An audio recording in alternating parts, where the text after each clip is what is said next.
Hello, everybody, and welcome to the Whitwam Organics Weekly Garden Report and Live Q&A. I am David Whitwam, your host. Thank you so much for joining me. So,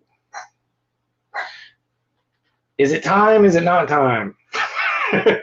Seems like for the past 3 months, all the talk of the town was, it's not time to garden, it's not time for your fall garden, it's not time for your fall garden. And now with the weather cooling off, everybody is running around, am I too late, am I too late? So that's what we're going to talk about today. But before we get into our topic today, I want to do our weekly nursery report and garden report like I do every week. So out in the nursery, we are planting all kinds of fun stuff. This is really my favorite time of year. No, we don't want to show. Okay, so this is my favorite time of year. I think it's the easiest time of year, but it's also when I get to put in my favorite crops, which are all cut and come again, colorful, leafy vegetables. I absolutely love growing them. I love eating them. We can eat them every night. They are relatively easy to take care of. They look beautiful in the garden when you have them all planted out. So definitely my go-to. I'm super excited that it's finally cooling off. So just to name a few, what we have out in the nursery. This is stuff that we've been planting for the past couple weeks, and it's stuff that we will continue to plant throughout the winter all the way until early spring. So get out your pencils, or I guess you can rewatch this. So we have two of my favorites, Mizuna and Mabuna. Those are actually in the mustard family. They're an extremely mild green, can be used as a lettuce substitute. They are relatively heat tolerant, and they actually have enough structure to them that you can actually use them in like a wilt or a nice light stir fry. So that's Mizuna and its cousin Mabuna. Basically, Mizuna has got these kind of feathery leaves, and the Mabuna has got a little bit just a smooth round leaf, and they have mildly different flavors. So different types of bok choys. The one we have going right now is a red bok choy, and it is a little more on the heat tolerant side, and we're just now with this cooler weather that just hit us, getting our white-stemmed bok choy planted. Kind of in that same family, our flowering choys, bok choys, young green, spelled J-U-N-G, young green, yu choy sum, and purple choy sum. If you've ever grown bok choy and it was too hot for it, and the bok choy bolted, meaning it put up a stem and flowers on top. That's how this stuff grows right out of the gate.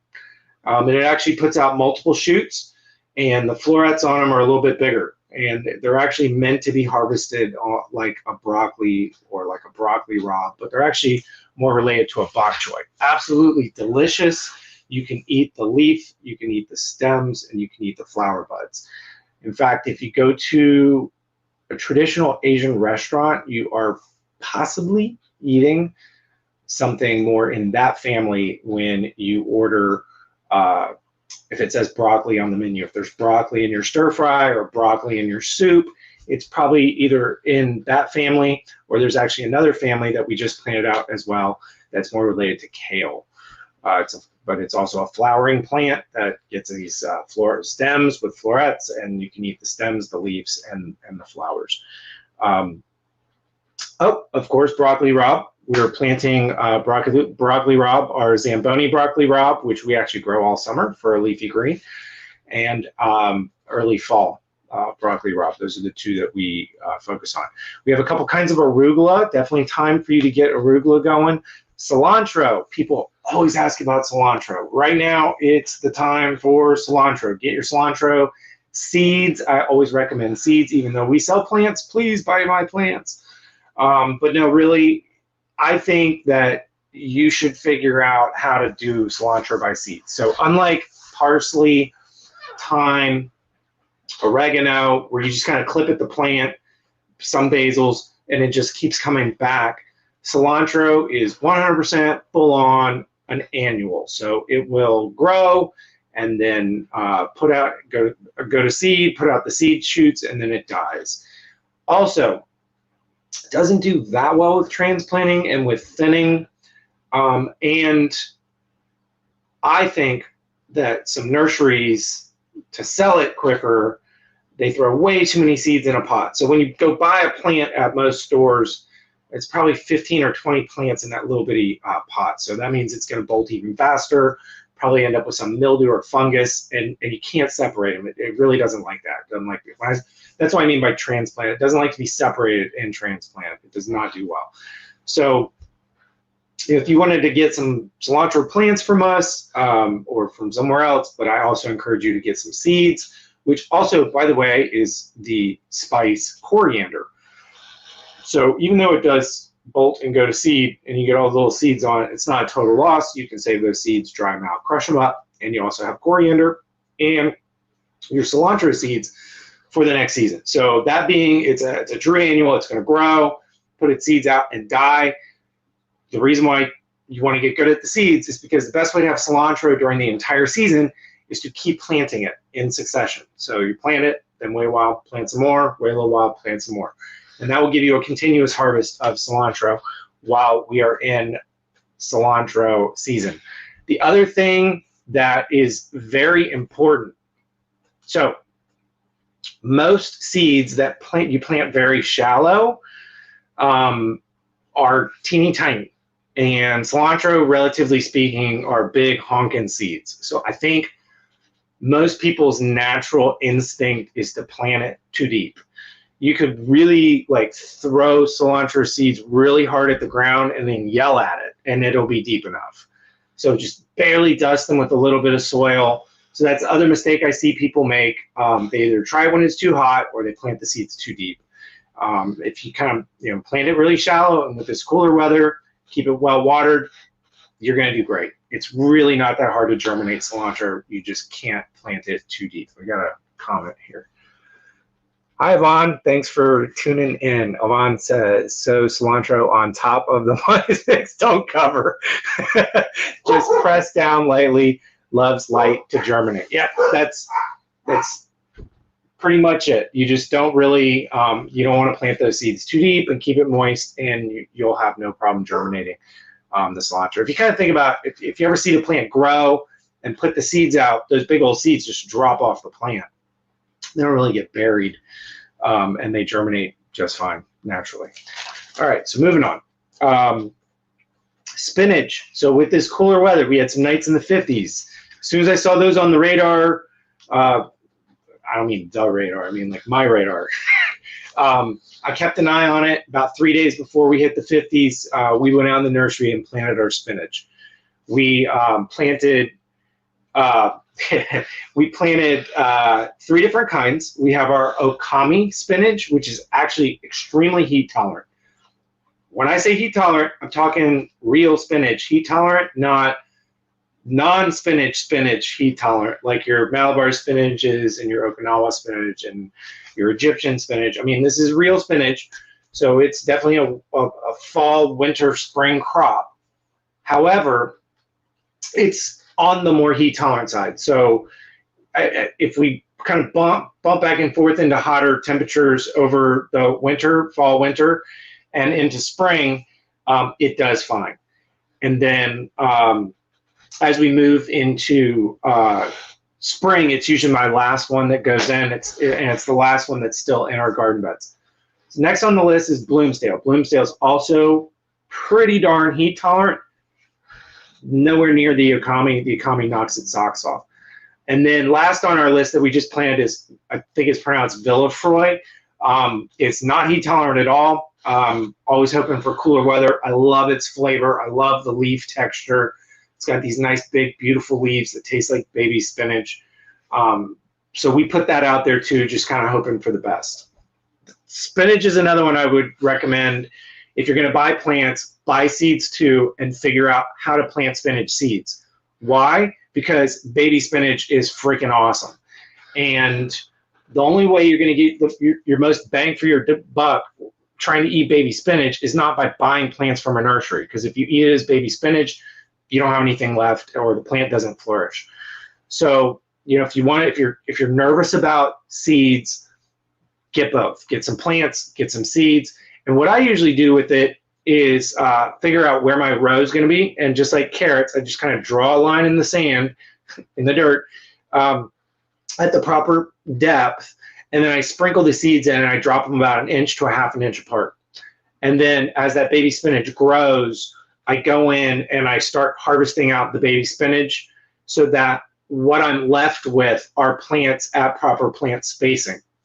So basically, it's just, instead of putting 1 or 2 seeds in a hole and then going 6 inches and putting 1 or 2 seeds in a hole, you're utilizing that space in between the plants for baby greens.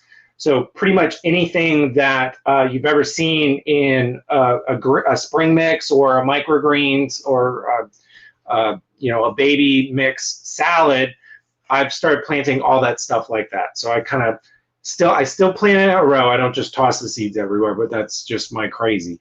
So you can toss the seeds everywhere. That would just drive me nuts.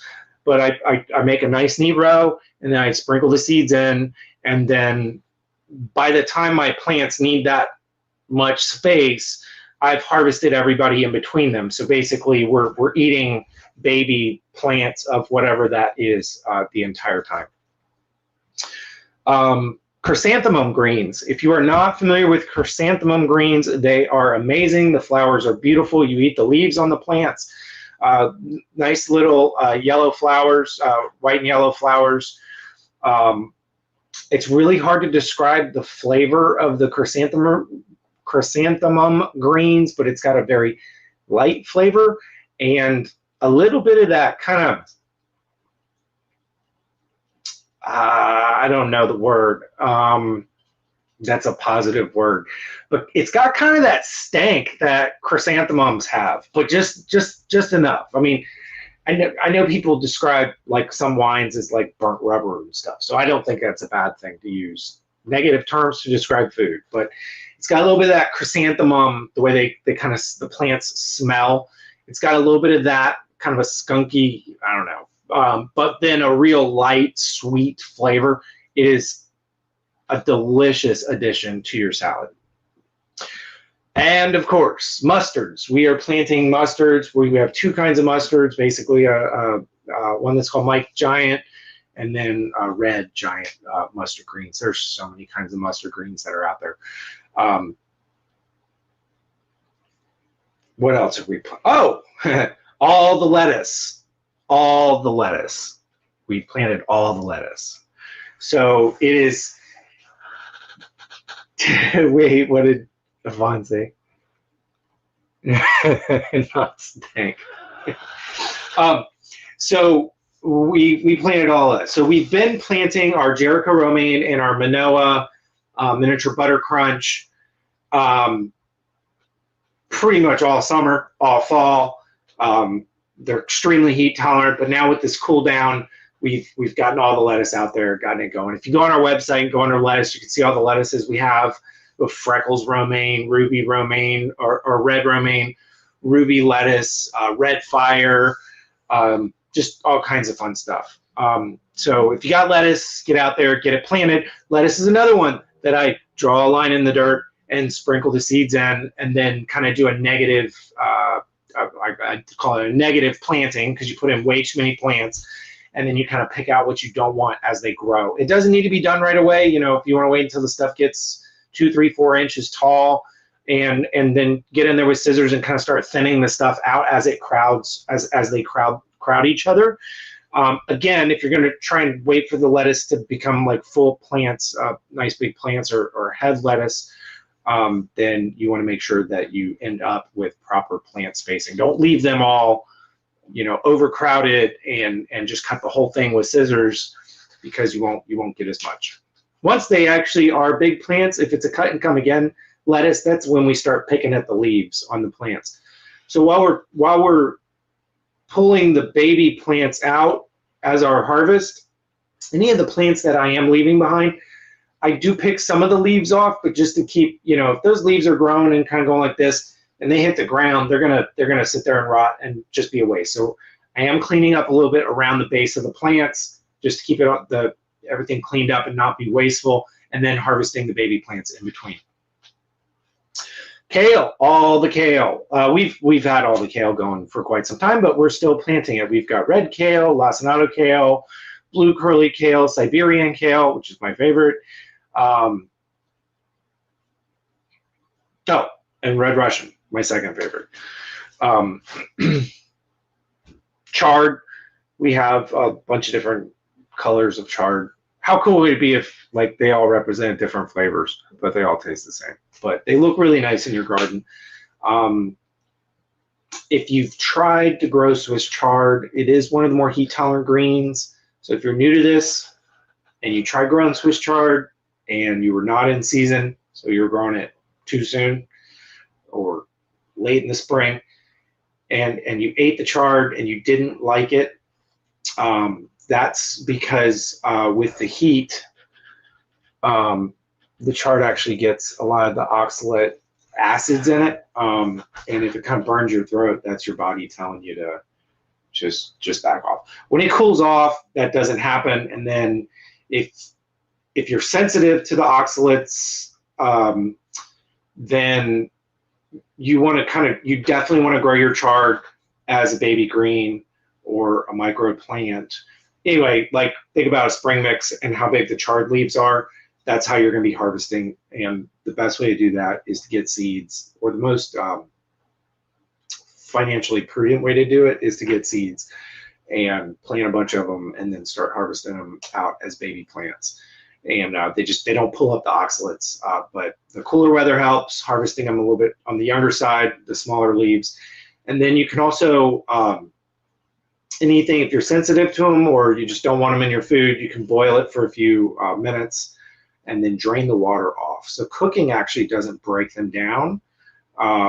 If you're not familiar with what I'm talking about, oxalates are in some of our foods, and people who suffer from kidney stones, I believe, and like arthritis, you can get oxalate crystals built up in your body. I'm not a medical expert. I'm not giving you any medical advice, but definitely something to look into and research. Some of these leafy greens can be higher in oxalate. Spinach is on the list. So I've got my own personal opinions on that, but I'm definitely not getting into that here. We're still going gangbusters with broccoli. We just stock a semi-heading broccoli and 2 sprouting broccolis. The sprouting broccolis are definitely one of my favorites. They are more of a, say like the broccolis that make the big heads. They're great, and they will put out side shoots, but your sprouting broccolis, those plants were actually developed for that purpose. So they will put out a pretty decent like main head, but they really push those side shoots out. So if you're looking for a longer continuous harvest throughout the season, and you want to maybe not really worry about having a bunch of broccoli all at the same time and freezing it, if you plant these sprouting broccolis, then they're just really nice to go out and be like, oh, I'm gonna have a little bit of broccoli for dinner tonight, and you go out there and kind of pick off what you want. You come in with enough for your meal that night, and then you'll probably get that again in about 2 or 3 days off the same plant, and then again 2 or 3 days later. And with proper pruning of the plants, they'll give you a nice long harvest. One of the things I used to do when I had the space, now my entire backyard is a nursery, is I would plant some giant head broccolis and my sprouting broccolis at the same time. And then I would harvest all my giant head broccolis and blanch them and chop them up, blanch them and freeze them. And then I would trash the plants, get rid of them, and use that space for something else. So basically during broccoli season, I was eating off of the sprouting broccolis plants. If you've never seen them side by side, Yes, you absolutely can harvest the head broccolis, the big head broccolis, and they will put out side shoots. When you see them side by side with a sprouting broccoli, it is offensive how much more the sprouting broccolis produce during the whole season. So I would plant both. I would get my head broccolis, I would chop them up, blanch them, freeze them. Then during the entire fall, winter, and spring season, the broccoli that we were actually eating was from the sprouting broccolis. So once broccoli season was over and we hit late summer or late spring, summer, and early fall, then we had that frozen broccoli in our freezer to eat. So we were able to eat broccoli from our garden all year by blanching and freezing a bunch at the beginning of the season. And I had extra space in my garden for other stuff during the winter season. So if you did this, you would be harvesting your big head broccoli probably mid-December, and then you'd have all that space cleared out because you get rid of the plants. You don't need as many sprouting broccoli plants because they produce a lot more.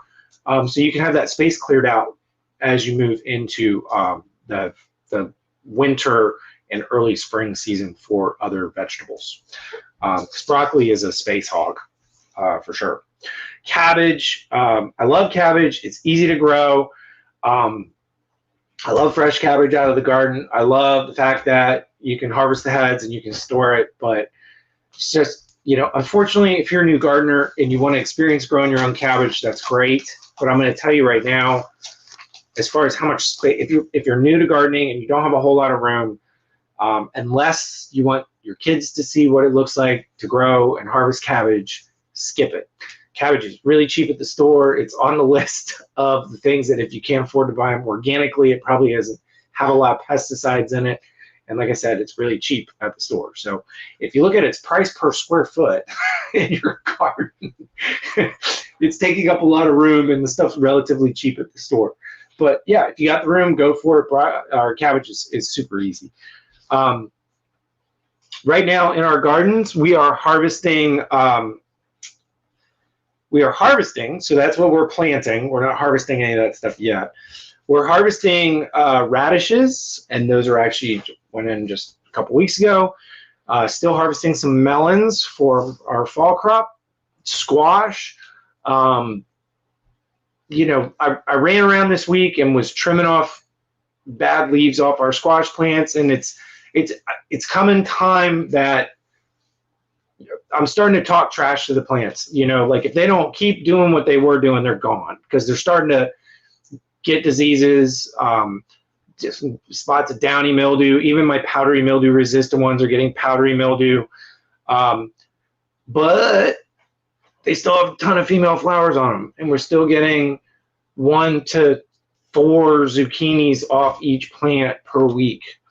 So as long as they keep producing, we're going to keep cutting the bad leaves off, keep treating them with stuff for caterpillars, and we're going to push this as long as we can. But I'm already starting to think about what's going in those spaces. Cucumber plants, we had cucumber plants in, oh my gosh, we're all so sick of cucumbers. Cucumbers coming out of our ears. A lot of those cucumber plants that have been producing for a long period of time really took a beating when that storm came through. I think with the pounding rains and the sun not coming out, and plants were already stressed out because they've been producing tons and tons and tons of fruit for so long, and they, you know, the sun not coming out and the pounding rain and you know, being underwater for 12 hours. So we lost a lot of cucumber plants, but that's okay. We're ready to move on to something else for sure. We're harvesting peppers. We started. I harvest peppers almost right after I plant pepper plants, but they're not full size. So basically, if I have little pepper plants, I pick the peppers off of them. I don't let them develop. So we're eating like little green peppers. Now our plants are, you know, waist high, and it's time for us to start letting them fully mature. If you let peppers mature on the plant, and the plant's really small. See, plants are really good at doing one thing. And it's up to you to tell that plant what you want that one thing to be. And if it's got fruit on it, that's going to be its one thing. So when you got a little pepper plant, pick the peppers off of it. Let that plant grow. Trim some of your branches, you know, like everywhere you trim it, it will split. If it's a really small plant or having any diseases or problems, we usually are picking the flowers off because we need those plants to grow. I want bigger plants because I want more peppers. So my point is that we're actually starting to get our real pepper harvest now, which is basically we harvest about 2/3 of the green peppers off of the plants, and we leave about 1/3 of the peppers on the plant to fully mature and turn whatever color it is that they're going to turn. Ours in particular are red peppers. You know, you probably didn't know this, or maybe you did know this. When you go to the grocery store and you buy green peppers at the grocery store, you don't know what color pepper you are buying. Those are just early peppers. They're just green peppers. They haven't turned their color. So they'll actually pick a good portion of the peppers off the plants because the peppers, you'll get green peppers, good sized green peppers in 60 to 75 days. And nice big colored peppers can take up to 4 to 5 months. And so that whole process is sped up and you get bigger colored peppers if there's less peppers on the plant. So they'll send people out into the fields and do an initial harvest of a good portion of the green peppers and then leave the rest on the plants to fully mature. This is why you know, red peppers, yellow peppers, orange peppers, this is why they're more expensive at the store, because there's less of them per acre and they've taken up more real estate for longer. So this is why they're more expensive. Hot peppers, we're harvesting a ton of hot peppers. Our tomatoes are just now starting to come in, the cherry tomatoes. So we're starting to see, starting to harvest some of our cherry tomatoes, and some of our larger slicing tomatoes are starting to form nicely now. Root crops, it's time for you to get out there and plant your root crops. We are in the upswing of root crop season. Just remember that most of your root crops are kind of a one-shot wonder. So, you know, 1 seed equals 1 carrot, 1 seed equals 1 turnip. 1 seed does not equal 1 beet, but sometimes you can get 3 or 4 plants in 1 beet seed. That's actually a dried up flower. That's why their chart is the same way. It's actually a dried up flower. That's why they look all weird, and that can actually contain 2 or 3 or 4 seeds inside of it. So that's why even if you're careful at planting your beets, you'll still noticing them come up in clusters, and you got to get in there and thin them out. So that's it for our nursery report and garden report. I hope all you guys are having a good time with this cool weather. I know I am. I'm really enjoying going outside, getting some work done, and not freaking feeling like I'm gonna die. But well, actually, it's been like that for about 6 weeks. But this is real nice. So I'm really enjoying this cooler weather. I hope you are too. Most stuff that we're planting for the fall, winter, and spring season really enjoys this, but just make sure if you're putting stuff in now and you think you're well, that's the topic. So let's get into our topic. So are we early? Are we late? You know, what does that mean? Why do people say it? I'll tell you my opinion on why we go so quickly from this idea of it's not time, it's not time, it's not time, it's not time. Oh, you're too late. Well, the reason why I think that people get into that mindset is I think is my theory. I think it's a northern thing. And I don't know, I've never lived up north, I've never gardened up north, but from talking to people, you kind of have this time that you plant your garden, right? To a degree. I'm sure you guys just don't go out there and plant your garden like everything at once, right? You like might start your tomatoes a little bit earlier in a hot house. You might wait a little while to plant some other things. There might be a bunch of stuff that you make sure you get in while it's still cooler before the peak of the summer. There might be stuff that you wait until the peak of the summer is over to plant again. Well, we kind of do that same thing here, except instead of a linear time frame of this is when you start when the snow melts, and this is when you stop when the snow starts, right? So there's a starting spot and a stopping spot, okay? Well, here we don't have a starting spot and we don't have a stopping spot. And in fact, we have so many micro seasons that I'm sure if you're new here, you're becoming aware, and if you've been here or you're from here, you're well aware. We have these little micro seasons. So the information I'm going to give you, the methods I want to give you is pretty simple.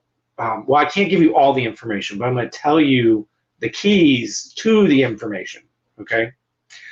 Stop saying, when are we going to plant our fall garden? Stop saying, when do you plant your spring garden? We don't plant for fall. We don't plant for spring. We don't plant for winter, and we don't plant for summer. Like, we kind of don't stop planting. I mean, if I tried to take what I do and put it in a box of when do I start my fall garden, so that would to me mean that, I guess, anything that you would be growing during the fall, when do you start it, I guess. So I guess the first thing we gotta do is define what the heck you mean by fall garden if you're gonna say, well, when do you start your fall garden? And you're gonna very quickly realize why we go from feeling like it's not time to, oh, it's too late. Well, if I had to try and put it in that box, what I do of, okay, when do I start my fall garden? So that to me would be like, are we talking about stuff I'm planning on harvesting during the fall? Are we talking about things that are going to be like the main part of their growing season is in the fall? So if we go with that, then I start my fall garden at the end of July.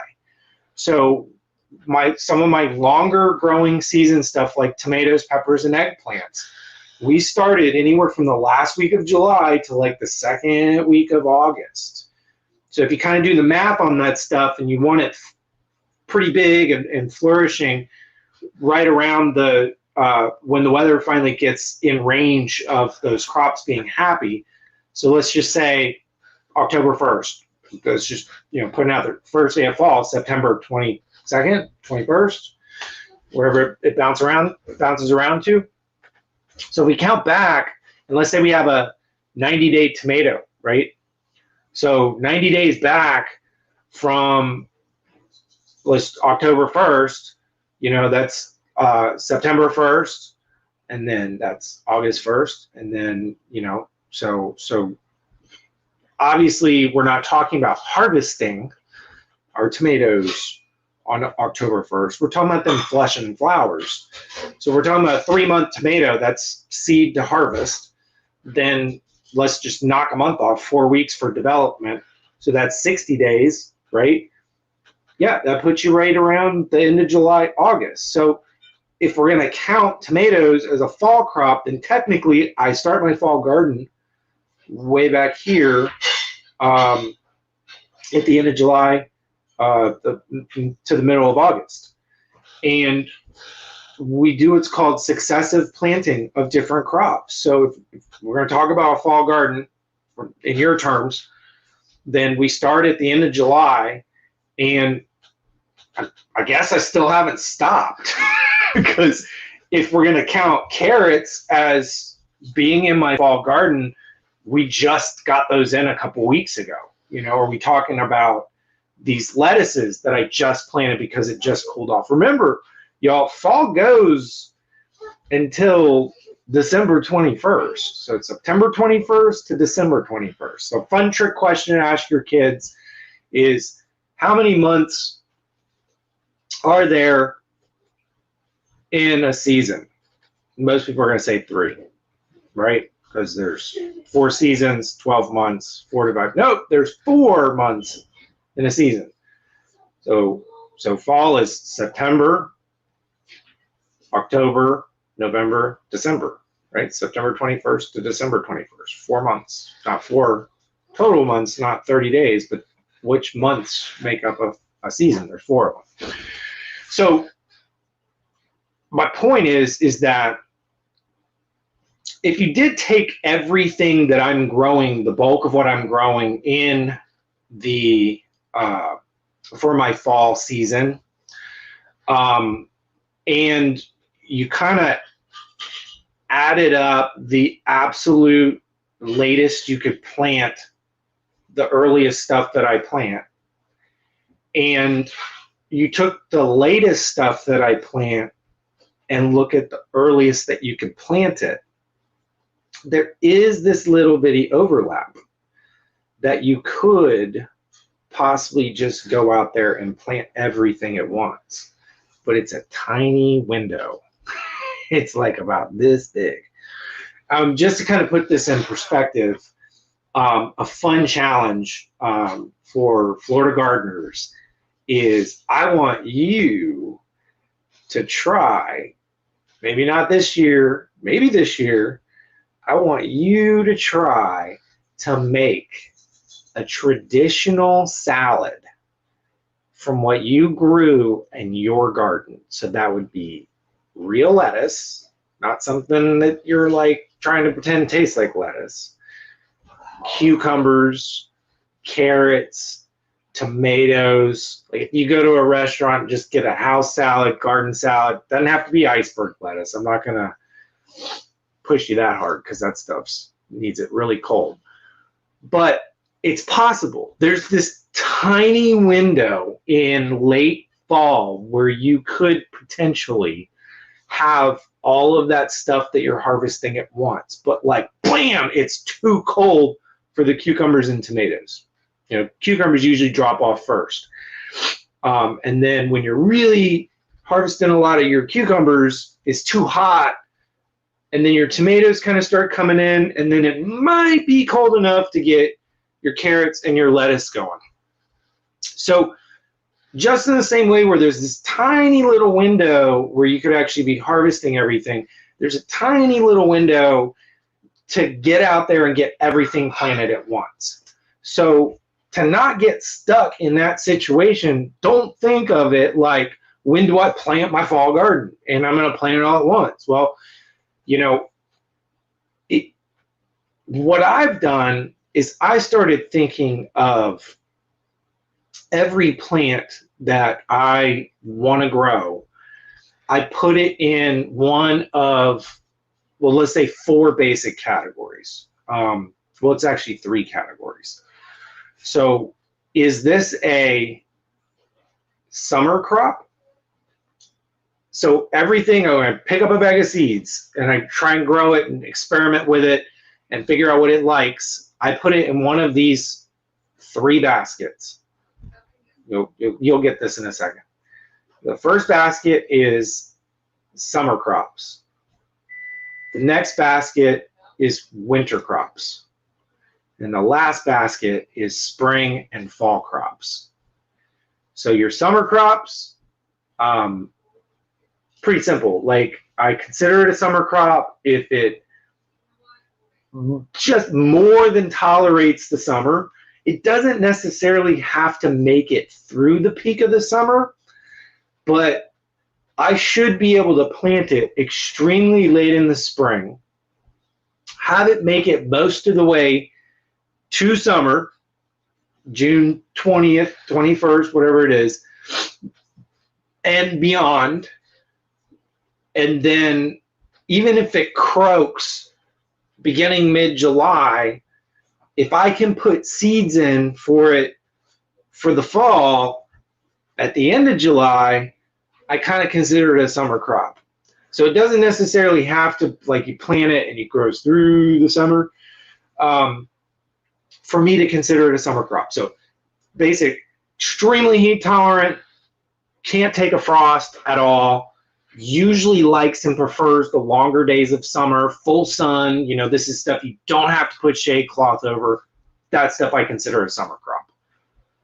Winter crops, that's anything that is not a summer crop that can take a light frost to a pretty light freeze. That's the stuff I consider to be a winter crop. Spring, fall crops, everything in between. These are the things I call the Goldilocks plants. They're the things that don't like it too hot and they don't like it too cold. You know what they like? Did you go outside today? This is what they like. Perfect weather, okay? So gets any colder than this, they're not happy. It gets any hotter than this, nighttime temperatures, daytime highs, they're not happy.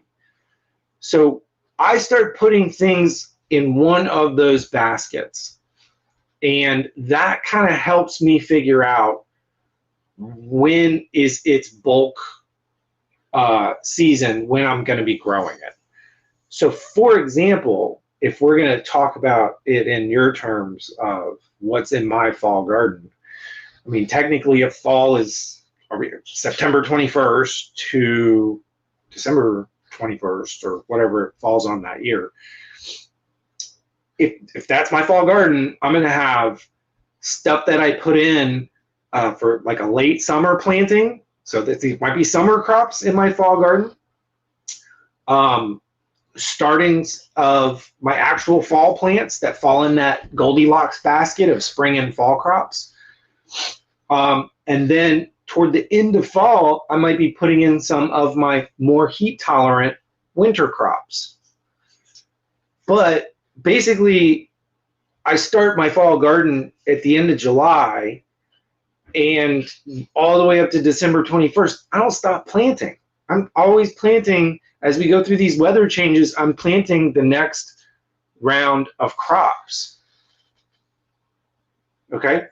So, and then there's basically we just never stop planting. I mean, that's really the key. I try and figure out one or two spots throughout the year to get a hard reset on my garden, and that's like where I clear everything out of it, add soil, get in there and you know, disturb it pretty decently with a broad fork or with a digging fork, not till it, but just disturb it pretty good.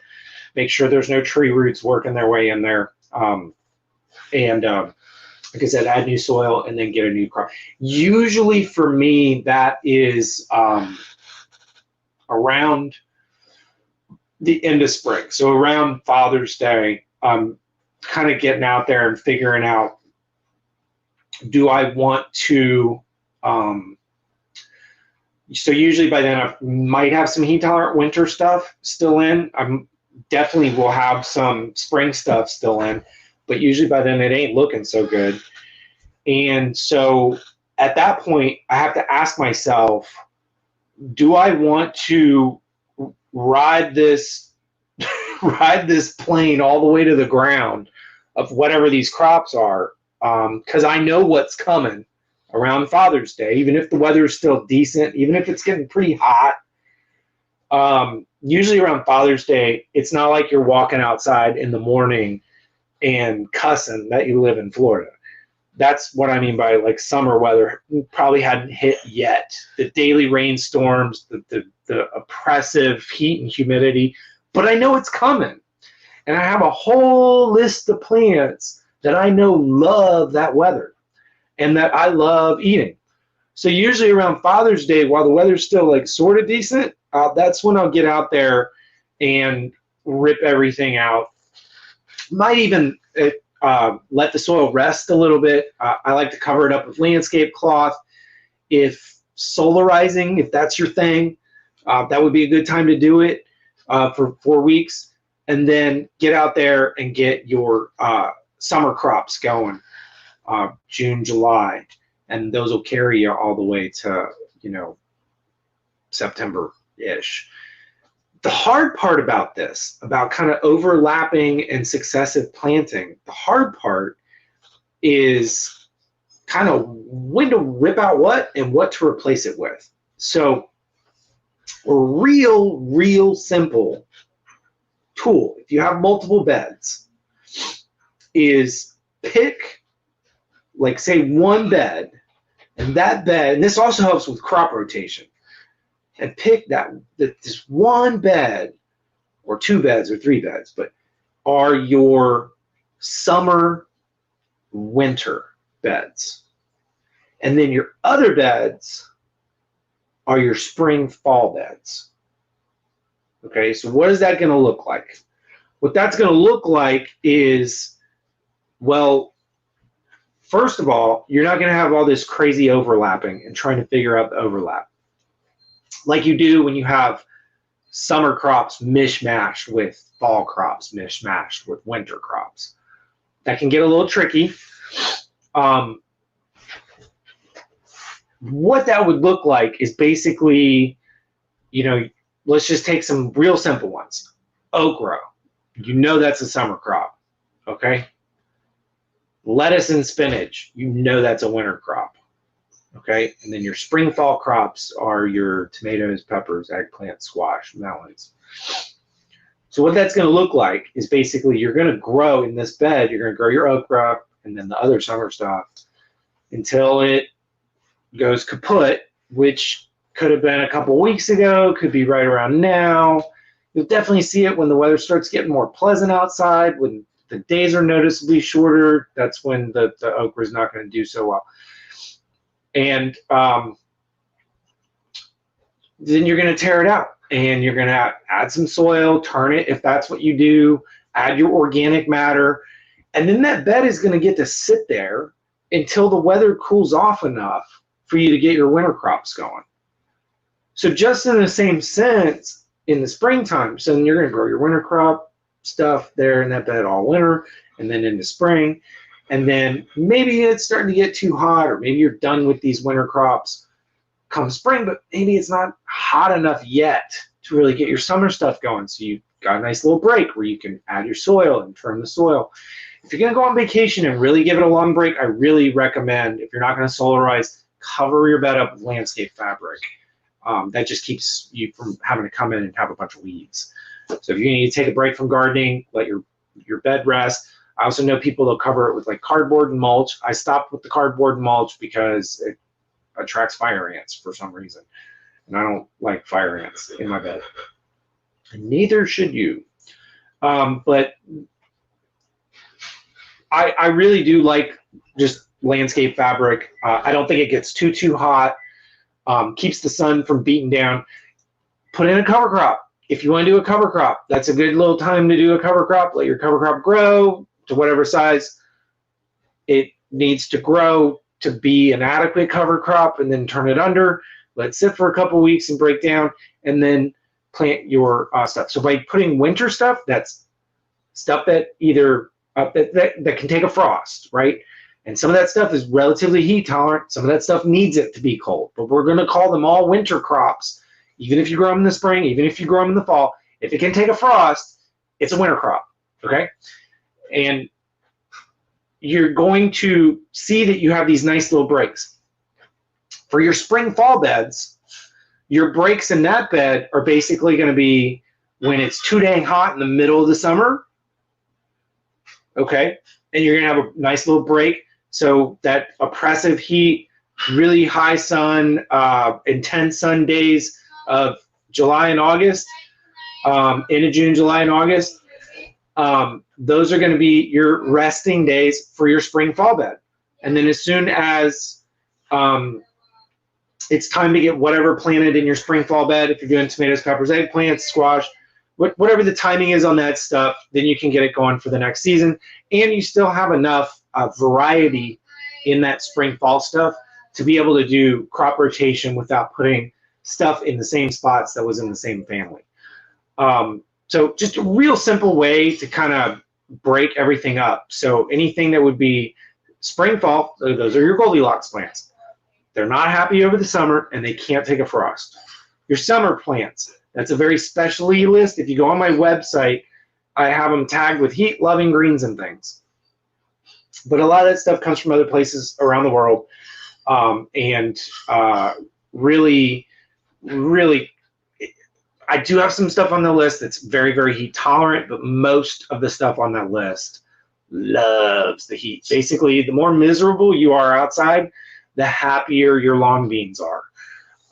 So, you know, it makes it a lot easier to rip out winter crops if you have this something else coming that you haven't grown for a few cycles to replace it with. But that's a real good way to be able to get a break. Now, if you only have one bed, it definitely makes things a little more challenging. You can deal with the overlap a little bit. I know this might sound like some advanced stuff, but if you're really limited on space, one of the things that can help you with the seasonal overlap is to get yourself like a potting bench. Try and protect it from pounding rain. You know, you can like build a lean-to, little tiny lean-to roof on a potting table and put like the clear corrugated plastic over, like make a little tiny roof on it. If you can, tinker with and give it an automatic irrigation system. But basically, set yourself up a tiny little seeding operation, and that can give you some wiggle room in that overlap transitioning from one season to the next. If you have to plant your summer crops and your spring, fall crops and your winter crops in the same bed. So notice how I didn't say if you plant your summer garden and your fall garden and your winter garden. We're going to quit calling them the proper seasonal name garden. We're going to refer to them as summer crops and fall spring crops and winter crops. Now, I'm going to look through the questions here in just a minute, and then I'm actually going to hop off. But before I do, I will tell you that I've even broken it down, and I won't get into it today here, but just to tell you, because if you kind of start thinking about, oh, well, which basket does this fit in? It kind of fits in. But there's actually 8 of these baskets. So just in the same way where if you really want to talk about directions, and there's probably more than that, but you know, you don't just, but your major directions, it's not just north, south, east, west. You have northwest and you have northeast. So not only do I have my summer crops and my winter crops and my spring, fall crops, but I also have crops that I call my summer, fall crops. And I have crops that I call my fall, winter crops. And I have crops that I call my winter, spring crops and my spring, summer crops. And those are the ones that kind of fit a little more on the in-between. So some stuff I haven't quite said, yeah, this is a summer crop. But man, they're so heat tolerant. Most years I can get them going so late in the winter, in the spring, and they really do carry all the way into the summer. They just don't make it all the way to fall. So it's really hard for me to categorize them as a summer crop. And just in the same sense that the spring, fall stuff is the same thing. Let me try and think about this. I want to say it right. The spring, summer stuff is the same list as the summer, fall stuff. So meaning it's the last stuff I'll put in the springtime. It won't make it all the way through the summer, but it's definitely the first stuff that I put in for fall, for the fall growing season of plants. And really, if you think about it, like that's where tomatoes should go. Most tomato varieties. Because they'll carry on. I always say, like, any tomatoes you get past Mother's Day to Father's Day, are a blessing. And then any tomatoes you get, we're not talking about Everglades, but any tomatoes you get, especially large tomatoes you get past Father's Day, is a freaking miracle. And I know that people are going to watch this video and they're going to roll out the list of all the exceptions and all the stuff that they're doing. Listen, I'm not about to have the same kind of conversation as if I went up north and tried to argue with somebody that the middle of winter time is tomato season because, see here, look, I grew them. I just had to build this huge greenhouse and put lights in and do them indoors and do all this back. I'm not about to have those conversations with people because now you're just being argumentative. I'm telling you, most tomatoes are not a summer crop, okay? Again, if you're going to tell me how you do it and you move it from this place over to this place and you put this shade cloth up and you only water the roots and you got a fan blowing on it from the north and all the and you're using 18 gallons of pesticides to keep the bugs off of them, that's not working. I'm talking about like you're swimming upstream. That sounds to me, I'm a Florida boy. If you're from up north, then you're telling me how you grow tomatoes over the summertime. And you list off all these like crazy things you're doing to accomplish it. That sounds to me exactly the same as if somebody, when you lived up north, was telling you about how they grew tomatoes in the snow or while it was snowing outside. That's fine. That's great. But don't present the argument as summertime is the time to grow tomatoes, right? Present it as I'm doing backflips to produce tomatoes out of season. That's a more accurate way to talk about it. So the answer to the topic of how to get your garden to not be like an avocado where the timing window is really, really short is pretty simple. We're just going to burn down the term fall garden. We're just going to get rid of it. There's no such thing here in Florida. There's no spring garden. So we can talk about what gardening you plan on doing during the fall, or we can talk about what crops you might consider a fall crop. But we're not going to talk about when to plant our fall garden. That just doesn't exist here. So that's it, guys. Really, thank you. Oh, I forgot to look at questions.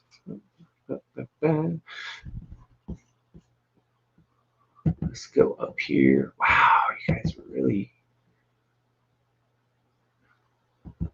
So if y'all tuned in late, Vaughn and I were talking about when to properly, or how to properly plant cilantro, really shallow. And then Yvonne and I both agreed that we have brilliant minds. Pauline, speaking of spinach, what do you know of longevity spinach? Is it a true spinach? I was given a start and it's growing like crazy. Definitely not a true spinach. If we're going to actually talk about what most people consider spinach and look at its genus species, they're not related at all. And I don't like it myself, but I know a lot of people who do. I don't know if anybody knows more about longevity spinach, what family it's actually in. You can put it in the comments and people will be able to find it later on. All right. There we go. Okay, Yvonne says, love, love, love my sprouting broccoli. 6 months of broccoli shoots. I know, it's crazy. So one of the sprouting broccolis that we have is called Piracicaba sprouting broccoli. It's actually from Piracicaba, Brazil. It's named after the region that it was actually developed in. Extremely heat tolerant. I actually grow it all summer, but I consider it a winter crop because it can take a frost. Remember my rules. If it can take a frost, it's automatically a winter crop. Hello, Kevin Avendano. All right, Robin. I am late to the live, but talking about broccoli, I have planted some last month, and now the squirrels have eaten all the leaves, and to my cabbage too. What do I do? Find good recipes for squirrel. it has been, I've been doing this for, God, over 10 years. I know that. From one of the things JB said last week, it's been well over 10 years, but I'm just going to say 10 years. Okay. He said it's been like 14. I'm not going to sit down and figure out, but I've been doing this professionally for over 10 years.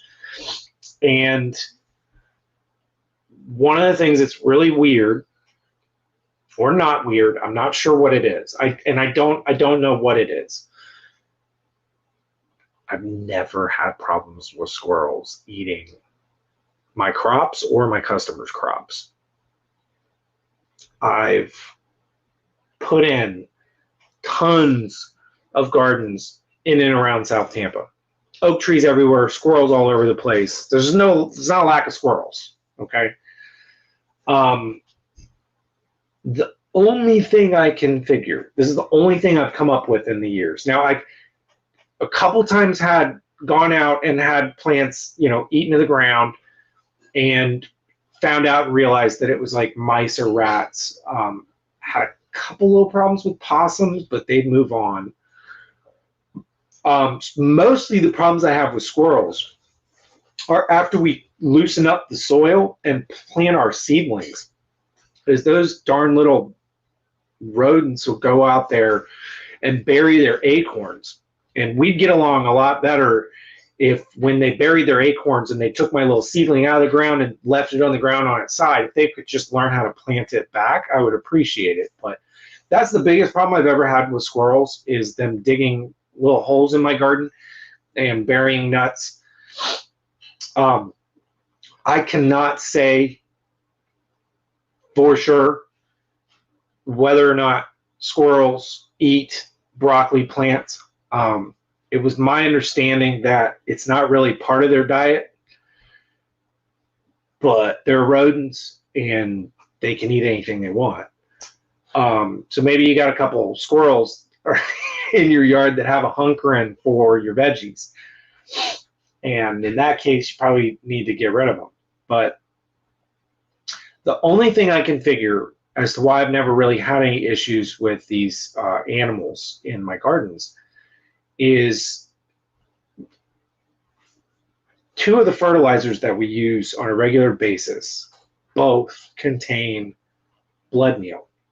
And blood meal is actually listed as a rabbit and a deer deterrent.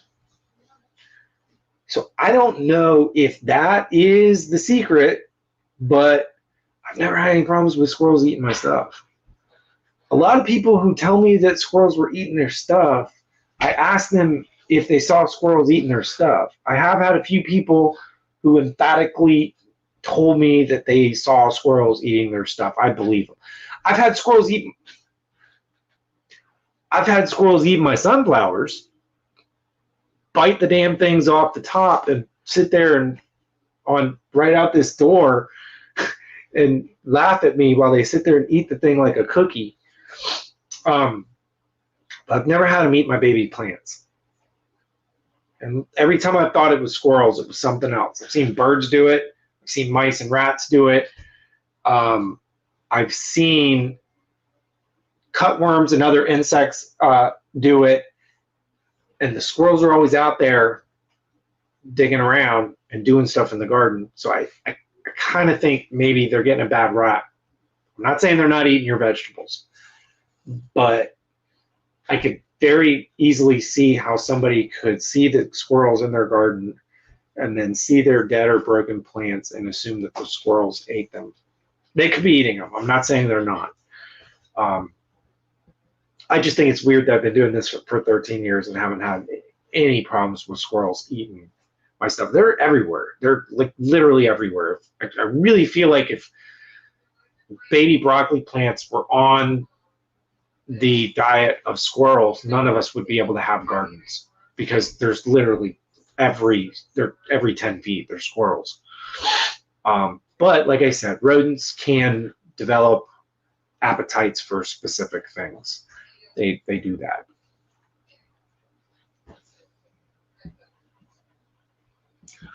Yvonne said, yes, price per square foot. Cabbage is a space hog. Becky says, thank you for sharing your knowledge. You motivate me to go out and plant. Becky, you are very welcome. I really enjoy doing this.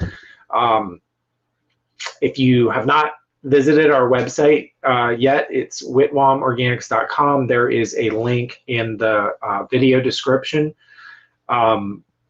Just start poking around in there. If you have any questions on the website, there's a few different ways that you can contact one of us.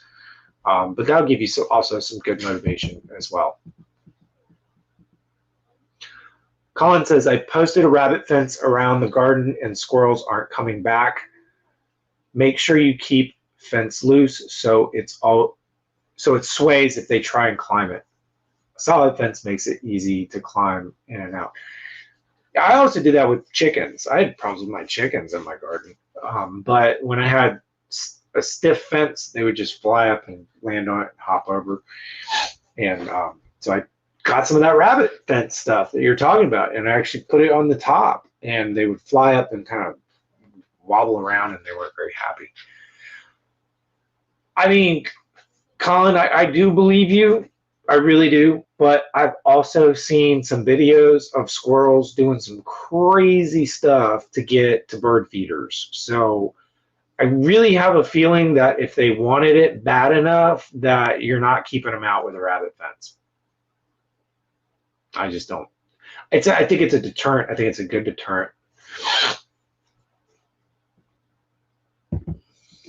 Kenny Gill says, Hilton Blues, hot. I'm going to butcher that. Kenny, thanks. Hakusi are beautiful in the garden. I don't have much space, but it still earns a spot in my garden. I'm assuming those are types of cabbages. I'll tell you what I do love growing, Chinese cabbage. Chinese cabbage grows super fast, and it's delicious. And I think you can use it in a lot more dishes. It stir fries. It's got a little bit of a lighter flavor. But you can get these barrelhead ones or rocket ones too, that grow more up and down. And if you're not familiar with Chinese cabbage, if you go to the grocery store, that's what's called Napa cabbage. They have the barrel type. It's what they make kimchi out of. It's great for stir fries. It's great chopped up and used as your lettuce in your tacos on Taco Tuesday. And it grows really fast, way faster than cabbage, regular cabbage. Christian says, where can I get that shirt? Well, I make these shirts, and I'm going to put them online eventually. I've been saying that for 4 months now. But these will be for sale on my website. God, I cannot believe Thanksgiving is next week. They will be for sale on my website for Christmas. So I got to get on. I got to get on it, guys. So they're sitting in storage right now. I have to go out there and get some pictures and figure out what sizes I have left and build the products, and then they're going to be available on the website. And then Michelle James says, dang, I forgot. Paul Zamboda has squirrel recipes. You're right. Michelle, your eyebrows look good tonight. You're so funny. And then Robin, thank you so much. You are so welcome. Oh, Kenny, those are Chinese cabbages. Got it. Okay. And Lynn says, I will for sure put it on my Christmas list. I'm assuming you're talking about the shirts. Everybody, thank you so much for watching. If you are able to catch these live, they're every week at 5:30. Every other week I have a guest on. And then every other week you get to just listen to me ramble by myself. But you can obviously go back and watch these. They'll be available on the Witwam Organics Facebook page. You can go back and look at all the videos. And then we're also simulcasting this on our YouTube channel. So if you want to get off Facebook, these are also on YouTube. You can also like and subscribe to my YouTube and get a notification when these are going live, just like it does with Facebook. You can also go back and watch the old ones as well. But if you can't join me live and you want to send a gardening question, just send them to info@whitwamorganics.com. And thank you everybody for watching. Please, please, please go on our website, check out what we got. We have so many cool stuff coming up for winter. Hopefully you guys have room in your gardens, because this is just a great time of year to get more stuff planted. The leafy vegetables and the Asian greens that we have, please get on the website, see what we have. Familiarize yourself with it. If you have any questions, call one of us. We'll walk you through, tell you what our favorites are, tell you what to plant, tell you when to plant it, tell you how to plant your seeds. We also have organic fertilizers, lots of drip irrigation, organic pest control products, but just tons of stuff. Basically, we're an e-commerce online full nursery store with seeds, live plants, all that fun stuff. But we're not open for walk-up business. It is e-commerce only. We do have a pickup option at checkout, but we're not just like a normal, other websites out there that just leave you high and dry and there's an 800 number and you can't get anybody on the phone. We're extremely responsive and attentive on helping you get what you need so that you can be successful. And so thanks again, everybody, for watching, and I will see you guys next week.